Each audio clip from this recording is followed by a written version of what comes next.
To do that right now because it's just going to be the floor. It's all going to be glued into the dados. I could go ahead and put one in, a couple of them in on top. It's not a bad idea to do that.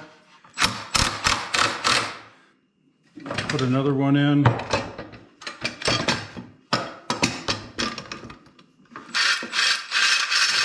And I'm intentionally keeping them up off of so that the Gorilla Glue doesn't get all over the what do you call it? Clamp. Just testing you. Okay.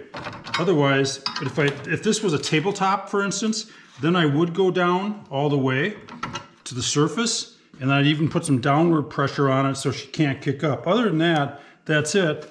And this guy is going to go in there. We're all set to go, and then I'll come back tomorrow. It'll be dry, and I'll show you how we clean it up.